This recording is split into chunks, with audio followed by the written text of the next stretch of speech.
Hello and welcome to the point of everything, number 356, I think. Delighted to be joined by Cíara Byrne for this. This is our fourth episode that we've done together. Coming up, we're going to be talking about Glastonbury. We're going to be talking about some new album news. We're going to be talking about some of our favourite Irish and international albums released so far in 2025. We have some track recommendations, some gig recommendations, and we're going to try and get it done in 30 minutes. Can we stick to the time? First of all, Ciara, you were in New York City over the weekend, very high flying. How are you doing? I am good. I flew back not last night, but the night before on a red eye. And in my head, I was like, this is a great idea. I'll get on a plane at 9 p.m. New York time and I'll get in at 8 a.m. Irish time and I'll sleep all night and it'll be great. Didn't sleep a wink. And our plane was delayed an hour, so. And then I was moving rooms in my house. So it's been a busy week. It has been a busy week, but it's been a good one. Great. Did you do any music related things while you were over in New York City? I saw Radio City, and that's Ooh. about the height of it. I was kind of looking, but I was over with my grandmother, so I don't think she would have been in for gigs. I was looking, and there wasn't like much on. There was some big gig in Madison Square Garden. It was a funny band. I did go to the Chelsea Hotel, because I'm obsessed with Patti Smith. I've read all of her books, and she lived there for a little bit with Robert Mapplethorpe, and Brendan Behan lived there, and so many of the greats of like 70s New York music. Some of the Beats stayed there as well. And at the time, it was this dilapidated, rundown place that the owner would just kind of let people live in, who were into the arts. And now it's like, I think $700 plus a night to stay in. So the gentrification runs deep. Do they have pictures up in the hallway or anything? Did you pop Not in picture. and I see did. your, I was yeah? I was outside and the security man was like, "You can go in." I was like, "Oh my God, really?" So they have like paintings of. I think they were paintings of like guests who had stayed there and who were artists, like of times past. But no, it's very nicely done up now. It's Great. nothing shabby about it. Cool. Well, you didn't see much of Glastonbury, I'm guessing, if you were in New York City. You weren't like, please, please, I've got to stay in my hotel room and find a VPN for the BBC to watch all weekend. No? I saw some clips of it, but I didn't like sit down and watch it, which I usually would do.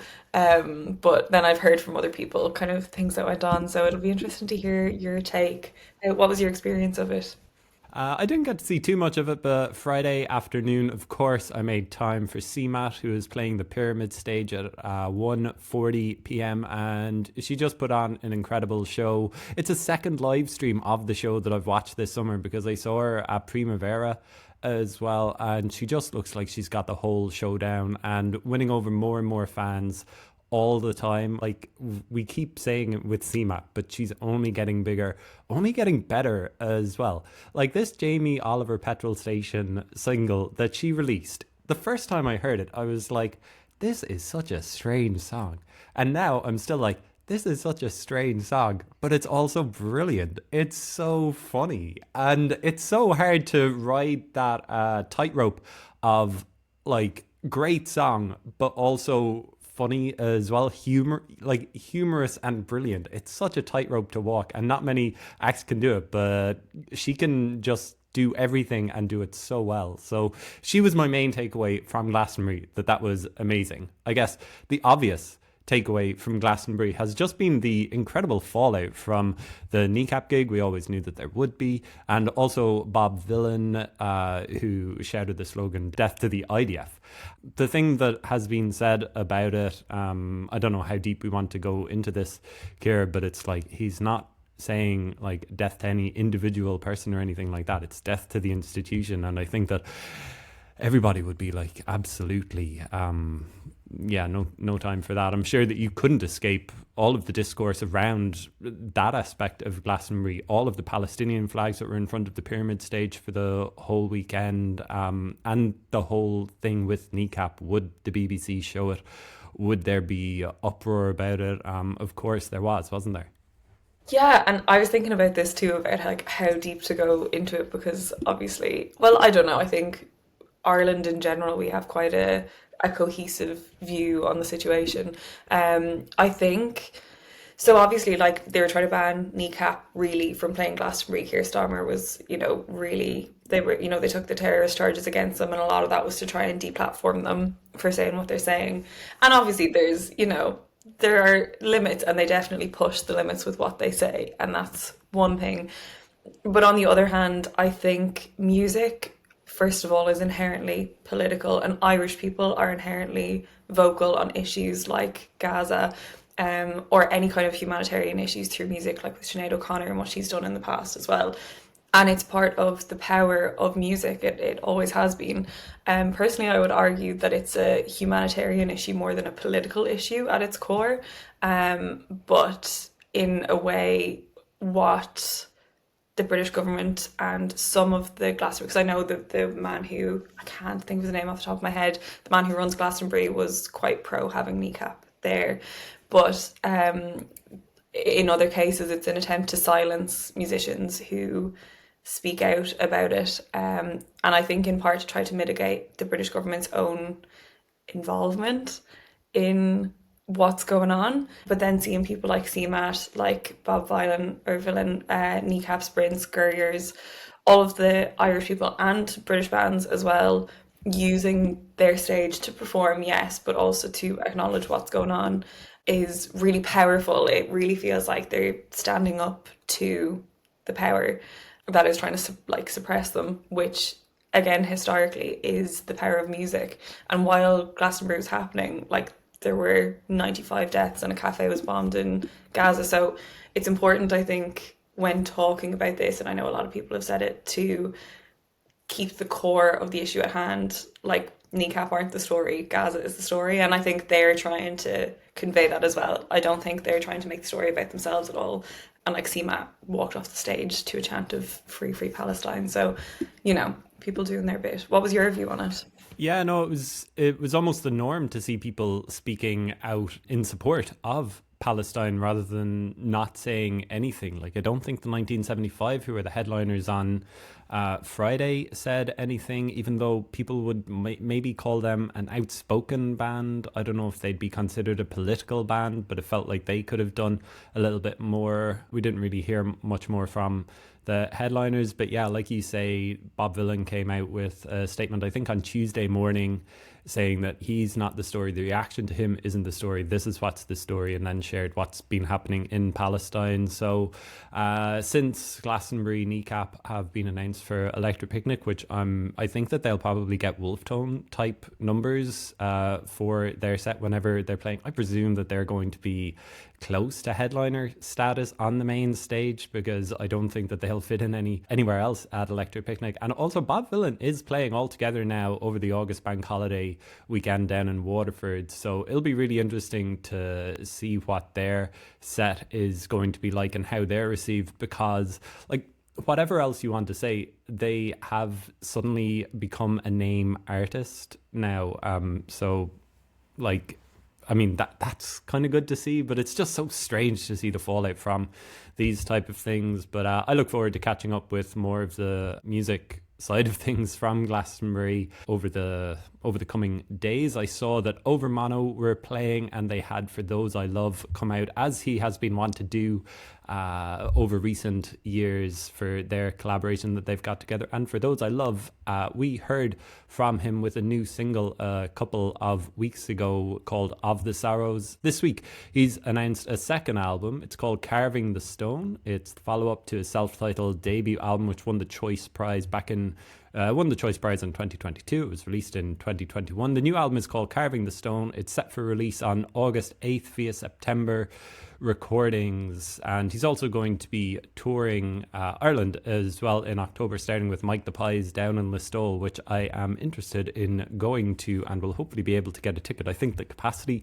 of that venue is only about 100 people, but he says of the new single No Scheme, he says it's the spiritual successor to Top Scheme, the only track on the new album with a direct link to the old anchored by the same chaos as Top Scheme. No scheme trades some of its anger for despondency, its rage for reflection, while never fully leaving that original fire behind. Like much of the album it comes from, whenever it points the finger outwardly, it points it back inwardly too. Hypocrisy, complacency, and culpability are all present, but so too is the search for justice or meaning in an increasingly confusing time. A great deal has changed since I wrote it, but I feel as committed as ever to sharing it with you all. He also talks about how do you follow up an album like For Those I Love, that debut album, which was so distinctive in its sound, so specifically about this one thing, the loss of his friend, and dealing with the whole fallout from that, the grief that he felt, the anger that he felt. He said, there was a time I did feel like I didn't have anything to say, as I have no interest in populating space for the sake of it. Then one day it all just started to come out. This was partly my emotional response to what feels like a cultural death, a strangling of a city and a generation. So I think that For Those I Love's second album is going to be one that maybe we're talking about at the end of the year, Ciara, but maybe we'll talk about some of the albums that we've been enjoying so far this year. It's not an original idea, I know. We're halfway through the year. We're talking right at the start of July. We have 6 months of music that we can get through. So we're doing what you might have seen a lot of other people do around the place. Not an original idea, but talking about some of our favourite albums of the year so far, Irish and international. Do you want to go through some of the ones that you've had on rotation in 2025 for the first 6 months of the year? Yeah, and I think it's a good thing to like stop still and take note of the first 6 months, because I remember chatting to you actually for the Choice Music Prize kind of special that we were doing, and I couldn't remember the first half of the year. It just was like a complete blank. So I think it's a great idea to stop and pause and have a look at what you've been enjoying. So mine, I kind of went for two international and then one Irish. I want to give a shout out to is Keen Kavanagh's The County Star, because I have not stopped listening to that album, but also we've talked extensively about it on this podcast. So there's a whole episode on it that we dive deep into it. So I think that pretty much covers everything, but just such a huge fan of that album. And then on international releases, so Bon Iver's Sable Fable is one of my top albums of the year so far. I just think it's absolutely gorgeous from beginning to end. The first part of it, the Sable EP that was released last year, feels like a return to the sounds of For Emma Forever Ago. And the Fable part then leans into something very funky. It's kind of got a Marvin Gaye-esque sound to it. It was released on April 11th and it was their first album in 6 years. And the previous four albums, Justin Vernon says, were a cycle of seasons that is now complete. And Sable Fable is a canvas for truth laid bare. It's just a beautiful listen, start to finish. Something a bit different, but something very intrinsically Bon Iver about it as well. And my second album then, or my third album, I suppose, is Loyal Carner's recent release, Hopefully. It was released on the 20th of June via Universal. And I'm not sure, Owen, if you've seen his Chicken Shop date with Amelia de Moldenberg, but in it, he says that he asked Green Chatton to sing on the album, who ghosted him after he asked. So he said, there were a few songs that I really wanted someone to sing on. We were talking for ages. So they'd had like a whole like conversation leading up to it about the idea of singing on an album and going from the kind of like spoken word side of things, and about music in general. And he says, as soon as I talked about him being on one of my tunes, he just stopped replying. So that is the reason that we hear Loyal Carner singing on this album. It's really inherently about becoming a parent to two kids. He's got a son and a daughter. And you can see that in the album artwork. It's a picture of Loyal, but it's got like watercolor marker scribbles on it, as if like his kids kind of took it and, you know, did a little drawing on it. And it's beautiful. It's gorgeous from start to finish. It's something a little bit different from Loyal. It's very from the heart, and very emotional as well, but it's gorgeous. So Owen, Great. what are your albums of the first 6 months of 2025?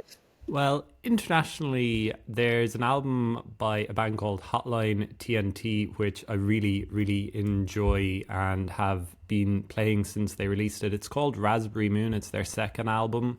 It came out, I think, the same day as Loyal Carner, is it? June 20th. So I haven't had too much time with it, but the past couple of weeks I've just been like, yes, this is exactly what I want. It's only 35 minutes long and it's very much in the shoegaze kind of sphere, which I'm not a huge fan of, but I think that they're doing it really, really well. So that's one from them that I've been enjoying. Hotline TNT. I've mentioned Caroline before on this podcast. They're an 8-piece from London. They put out an album called Caroline 2 a couple of weeks ago, which I bought on record, and it's one of those albums which I didn't like the first one or two times that I listened to it, but it's also one of those that I stuck with just because I was like, there's something here that eventually will click with me. And I do really, really get it. Now, like, the opening track is called Total Euphoria, and it sounds like all 8 members are playing a different song for about half the song. It sounds like out of time, it sounds out of rhythm, and then it all kind of coalesces and it just sticks with you. It just sounds like something that we haven't heard before, or like I certainly can't really compare it to anything. So Caroline 2 are a really, really cool band as well that I've been listening to. And then closer to home, Irish-wise, I mean, I suppose I kind of skews towards people who have been on the podcast so far this year, because that's kind of the idea with the podcast. I'm only really going to talk to people about albums that I enjoy. So hopefully people don't think that I'm just like advertising my own podcast with some of the names that I'm going to talk about coming up. But just to name a couple of albums that have really stuck with me so far this year: Anna B. Savage, You and I Are Earth. It's her third album that she's released. She sees this as a sister album to 2023's Influx, and she's an English singer-songwriter who came to find herself in BIM during the COVID lockdowns, but she wasn't really in person at BIM. It was all remotely, but she still came over to Ireland to live, and she moved to Donegal. And this album, You and I Are Earth, is almost a love letter to Ireland, to Donegal. It features Irish musicians including Cayman Gilmore and Kate Ellis from Crash Ensemble, Anna Mika on the track Agnes, and Lankam's Cormac McDermott also features, and it's also produced by John Spud Murphy, the fifth member of Lankam, who has worked on like all of my favourite albums and is in Oxen as well, who I know have got a couple of dates coming up towards the end of the year. As I say, I talked to Anna B. Savage earlier in the year. People can go back and listen to that interview if they want. But I really, really love this album. It's so soothing. It's so lovely.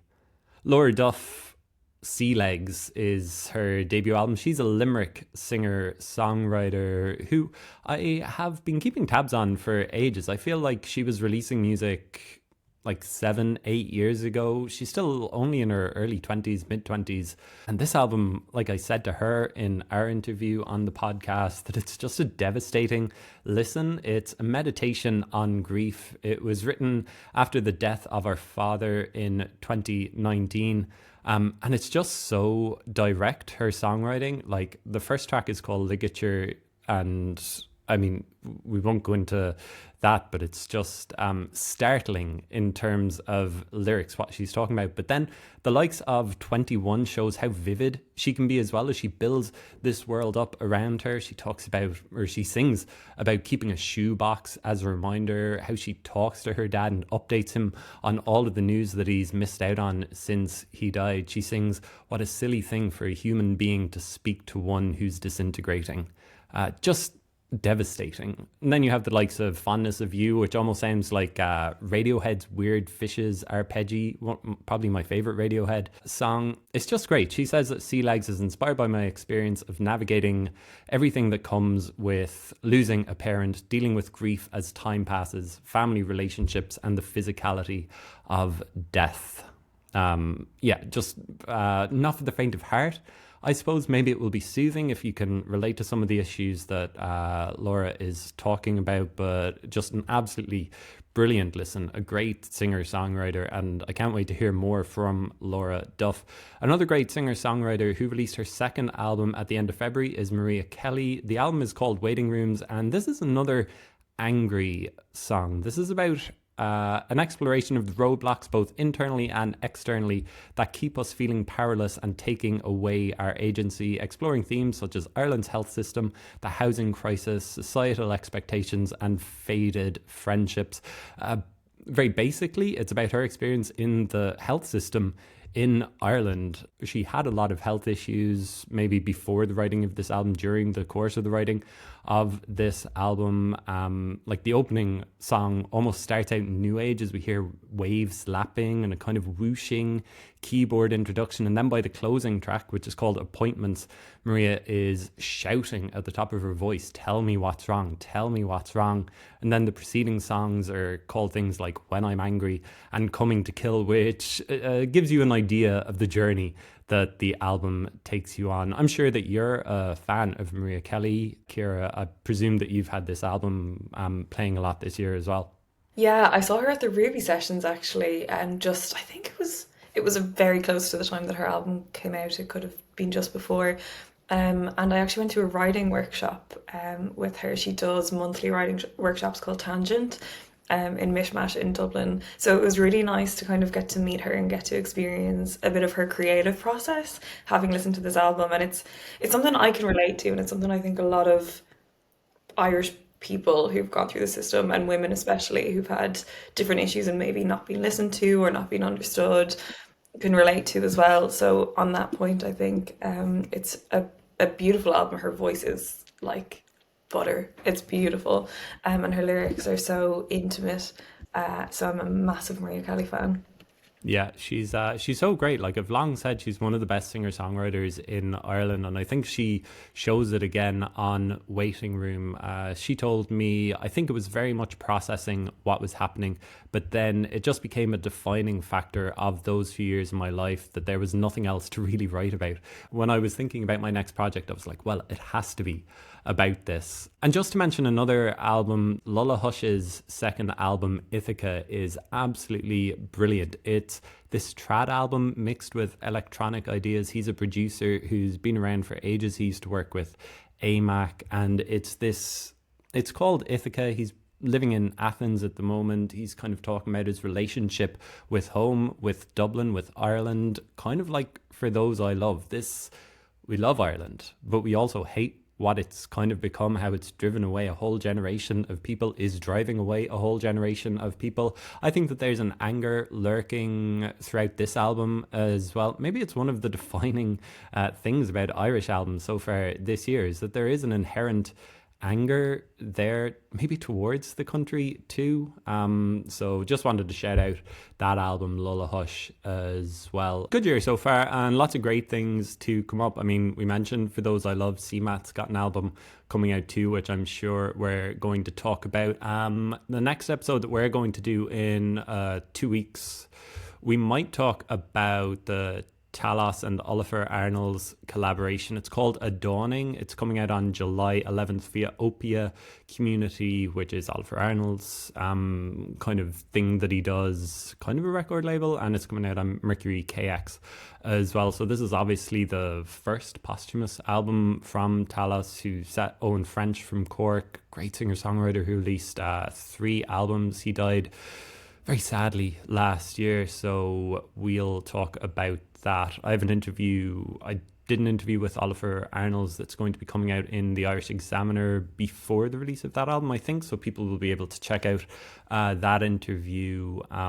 He kind of says that it was great being able to work on this music because it helped him process it, kind of like Laura Duff with her album Sea Legs, just being able to process this grief through music. We always hear people talk about how it can be cathartic, or I always ask people, is it cathartic? And it certainly sounds like those albums are. So we might go into depth on that very sad album as well when it comes out on July 11th for the next episode. Ciara, but what about some track recommendations? We always are listening to new music, loving new Irish music. Who have you got for us this week?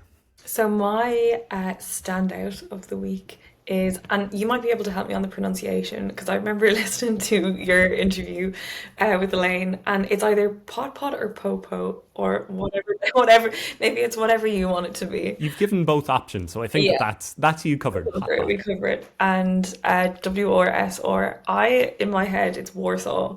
But I don't know if that's what that's meant to be. But I read it described as an atmospheric itcher, which I just thought was a great descriptive term for it. It does, you put it on and you're like in it immediately. And it feels like it's kind of built a world around you. So that for me is my track recommendation of the week. Yeah, so Pot Pot are Elaine Malone from Cork, and it's also a bunch of musicians who I think are based in Portugal. I don't have the information to hand, but they've been going for a couple of years. I think that they've played in Cork, they've played around Ireland, gotten some great support acts, and people who would know Elaine Malone would know that she's just a killer guitarist, killer singer. So yeah, that song is great. Looking forward. I think that they've got an album coming out on September 19th, which will also be one that I'm sure that we'll be talking about later in the year, Ciara. My track recommendation is a new band called Throwing Shapes. They've put out 2 tracks, Chosen Talk and Sono, which are taken from their self-titled debut album, which is coming out on September 7th. They are Gareth Quinn Redmond, R.F. Cheney, and Maeve McKenna. Maeve is a great harpist. R.F. Cheney is a great kind of a new jazz influenced drummer. Got a very distinctive sound. I talked to him on the podcast, 2024, after he put out an album very late in 2023. And Gareth Quinn Redmond is a great ambient musician who also plays, I think, violin. He's played with loads and loads of artists, a serial collaborator, and yeah, they're called Throwing Shapes Together, and these tracks are just absolutely gorgeous. They call it hypnotic, texturally rich exploration in sound, which I think does a better job than I could of describing it. So really looking forward to that album, which is coming out in September. I mean, that's only 2 months away. That's going to be coming around really quickly. So 3 great musicians who've come together as Throwing Shapes, ones to watch as we get deeper into 2025. You have a gig of the week as well, or gigs of the week coming up, Ciara. Yeah, well, so I was at one last night, and I'd kind of foregone gigs for the last couple of weeks because life was just very busy. But well, apart from Beyond the Pale, so I was in recovery for a little while. But I went very sleep deprived to the Ruby sessions last night, and David Keenan was headlining, and I hadn't seen him play since, I'm gonna say, January 2020 in the Olympia, when I think it was the Beginner's Guide to Bravery tour. And he's a Dundalk man, fellow Dundalk person. And I just think, I don't know, I just think there's something about the way that David Keenan writes, his lyricism. It's so poetic and beautiful. He played a new tune yesterday that was written yesterday, and I was chatting to the band afterwards, and the night before they were like, oh, we haven't gotten a text, so it's not going to happen again. It seems to be a common thing where, he'll come up with a song and get them to play it on the day. And then I think about 2 hours before sound check, they got the text that there's a new song in the works. So it was put together, and it was so seamless you wouldn't have thought it was, a couple of hours work into it. And it really kind of harked back to, I think, his original early stuff. Gentle, romantic, genuine, and full of heart. So I know he's playing the Ambassador Theatre coming up on July 12th, and I think there's still some tickets left for that. And then my next upcoming gig is Jameson Connects by Macara in Dundalk. So a lot of very Dundalk heavy this week, going back to my own roots. So as part of that, it's kind of a pre-all together now gig with Macara, and one of the guys that owns Macara used to be a Jameson rep. So it feels lovely and full circle now that Jameson Connects is coming down to Dundalk to Macara. So the lineup there is Doug, who I'm a very public fan of, Asha Ari, who is a Dublin-based artist who I haven't seen before, but I know she's like a really people are really excited about her for All Together now. And Sean McKenna, who used to be in the Mary Wallopers, he's doing his own solo project now. I've seen him play once on his own, and it was like a People Before Profit fundraiser, so he was doing a couple of rebel tunes. But it'll be interesting to see what his own solo work sounds like. So I'm very much looking forward to that next Thursday, July 10th in Makara. Do you know how people can get tickets? Is it a sign up and be entered into a raffle, or can you buy them? You can, so they're free tickets. You can get them through Eventbrite through the Jameson website, the Jameson Connects website. I'm not sure if there's any left because they're free. They tend to go quickly. I haven't checked it today, but if there are any tickets left, they will be via the Jameson Connects Instagram and Eventbrite. Great. I put you on the spot there. One day we'll get through an episode, Ciara, where you don't mention Doug. I don't I know know. when that episode will be, but you're representing Dundalk as well. But obviously, because there's such a great music scene coming out of there, I didn't realize that there was a pub called Macara. I thought that you were talking maybe about someone from Kneecap, but no, pub. That sounds great. I will check my calendar and see if I'm free to maybe head up to that show. But thanks for chatting today. I think we're just over half an hour, so we hit our mark. We'll be back in 2 weeks talking about more music, news, reviews, Irish stuff. But until then, Ciara, have a great 2 weeks. You too. Thank you so much for having me, Owen.